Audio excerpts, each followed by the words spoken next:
प्यारे बच्चों, आज हम कक्षा 9 की गणित की वर्कशीट नंबर 6 करेंगे।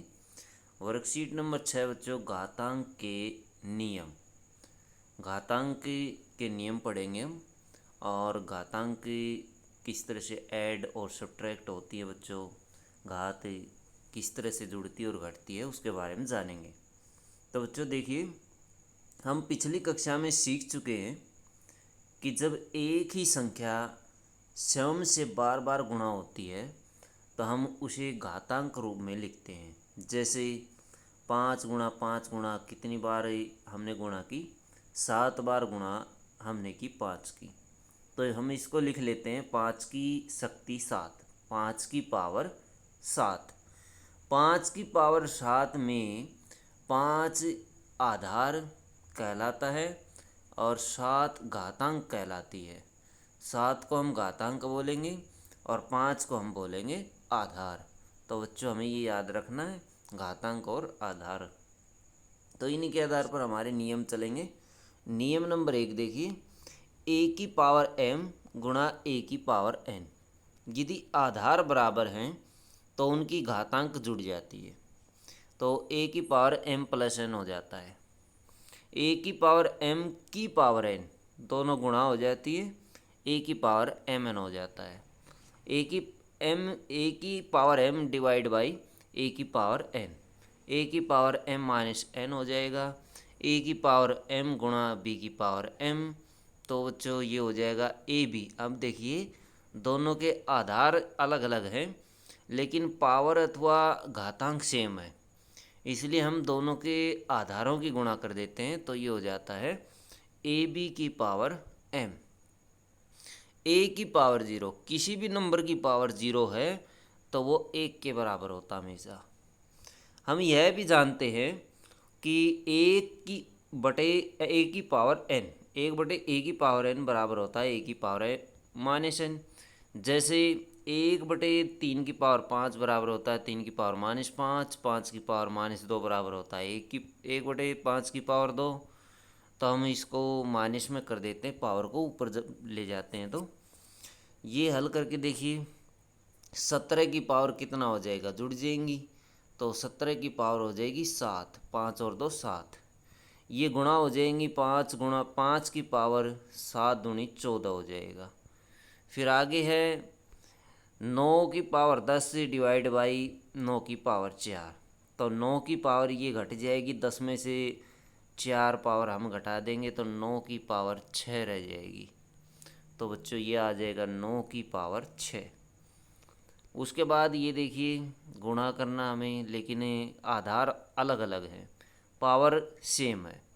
तो 3 गुणा 5, 3×5 = 15 की पावर 4 आ जाएगा। फिर नेक्स्ट देखिए, 11 की पावर 0 है, किसी भी नंबर की पावर 0 है तो वो हमेशा 1 के बराबर होता है। आइए अब हम निम्न का सरलीकरण घातांक के नियमों का प्रयोग करके करते हैं। क्या हम वर्गमूल और घनमूल संख्याओं को भी घातांक रूप में लिख सकते हैं? हाँ, हम लिख सकते हैं। जैसे वर्गमूल 5 का घातांक रूप होता है 5 की पावर 1/2। बच्चों, जिसके ऊपर वर्गमूल होता है तो उस वर्गमूल का अर्थ होता है पावर 1/2, यानी आधा पावर होती है उस नंबर की। तो जैसे वर्गमूल 3 है तो ये इसका मतलब होता है 3 की पावर 1/2। तो इसी तरह से बच्चों, यदि घनमूल किसी का घनमूल होता है तो वो पावर होती है 1/3। जैसे 3 वर्गमूल 5 है तो हम इसको लिख सकते हैं 3 की पावर 1/3। यहाँ हमें एक नियम पता चला है, यहाँ में एक नियम पता चला है जो कि n की पावर a बराबर a की पावर 1/n। n की पावर a की पावर m गुणा कर देते हैं तो a की पावर m/n हो जाएगा। आइए अब हम कुछ और संख्याओं को घातांक रूप में लिखते हैं। वर्गमूल 7 को हम लिखेंगे 7 की पावर 1/2। 3 वर्गमूल 11 को हम लिखेंगे 11 की पावर 1/3। इसको हम कैसे लिखेंगे? तो बच्चों, इसको हम लिखेंगे 5 की पावर 3/2। इसको कैसे लिखेंगे? अब देखिए 3 वर्गमूल 13, पहले तो इसको लिख के देखिए क्या आएगा, 13 की पावर 1/3 आएगा।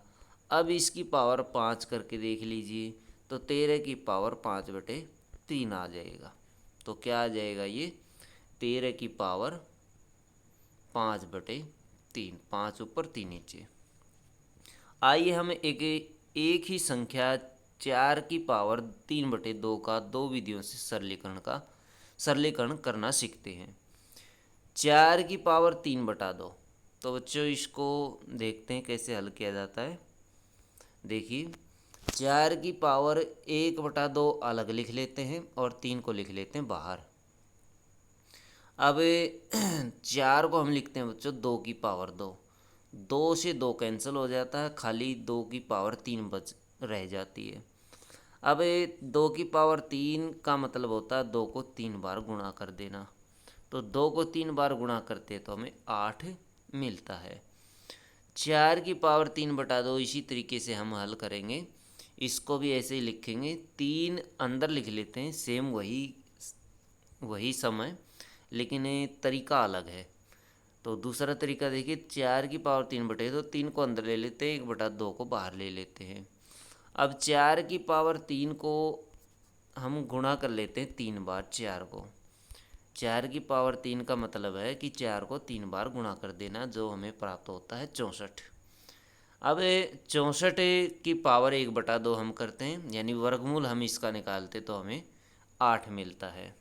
वर्गमूल कैसे निकालेंगे, 8 गुणा 8 64 होता है, जोड़ा बन जाता है, और जोड़े बना करके हम वर्गमूल से बाहर निकाल सकते हैं। उसके बाद देखिए बच्चों 2 क्वेश्चन और दिए गए हैं नीचे। आइए हम कुछ और सवालों को घातांक के नियमों का प्रयोग कर सरल करते हैं। ये देखिए 2 की पावर 2/3, 2 की पावर 1/3। अब देखिए बच्चों आधार बराबर है, आधार इसका 2 है, इसलिए हम इसकी पावर जोड़ लेते हैं। 2/3 और 1/3 बराबर होता है 3/3, 3 से 3 कट जाएगा, तो 2 की पावर 1 रह जाएगी। 2 की पावर 1 बराबर होती है हमेशा 2 के। किसी भी नंबर की पावर 1 है तो वो पावर छूट जाती है, उसका मतलब होता है कि उसको एक बार गुणा करना। तो खुद को 1 से गुणा करेंगे तो हमें 2 ही प्राप्त होगा। 3 की पावर 1/5 की पावर 4, तो 3 की पावर 1/5 गुणा 4 ऐसे लिख लेते हैं, 3 की पावर 4/5 आ जाएगा। फिर है 7 की पावर 1/5, 7 की पावर 1/3 ऊपर जा कर के घट जाएगी पावर, और घटाने पर हमें प्राप्त होगा 7 की पावर-2/15 है। इसी तरह इसको हल कर लेते हैं, 13 की पावर 1/5, 1/5, 5 की पावर 1/5, 13×5 = 65 हो जाएगा, पावर वैसी की वैसी रह जाएगी 1/5। अब देखिए बच्चों, अब आप प्रयास कीजिए, 3 की पावर 1/3 और 3 की पावर 2/3, तो हम इसको लिख सकते हैं 3 की पावर 1/3 प्लस 2/3, दोनों पावर को जोड़ लीजिए, तो 3 की पावर आ जाएगी 3/3, पावर से पावर कट गई, तो 3 की पावर 1 बराबर किसके होता है, 3 के होता है। तो इस तरह से पहला सम आप नोट कर सकते हैं। दूसरा सम देखिए, 5 की पावर 3 गुणा 1/5 हो जाएगा, और इनकी गुणा कर देते हैं तो 5 की पावर 3/5 आ जाएगा आंसर। उसके बाद देखिए तीसरा पार्ट, इसमें देखिए आधार बराबर है, तो 5 की पावर जो नीचे वाली पावर है वो ऊपर वाली पावर में से घटा देंगे, या घट जाएगी ऊपर जा कर के, 2/5 माइनस 1/5। अब 5 की पावर क्या आएगी, 2 में से घटा देंगे, 1/5 आ जाएगी, ये आंसर आ जाएगा बच्चों, 5 की पावर 1/5। अब देखिए बच्चों यहाँ पर पावर बराबर है लेकिन आधार बराबर नहीं है, इसलिए हम क्या करते हैं, आधार की गुणा कर लेते हैं और पावर इसको इसके ऊपर लगा लेते हैं। 3 दूनी 6 की पावर 1/9 आ जाएगा हमारा आंसर। तो बच्चों ये थी आपकी मैथ की वर्कशीट। वीडियो अच्छी लगे तो लाइक करें, हमारे चैनल को सब्सक्राइब करें।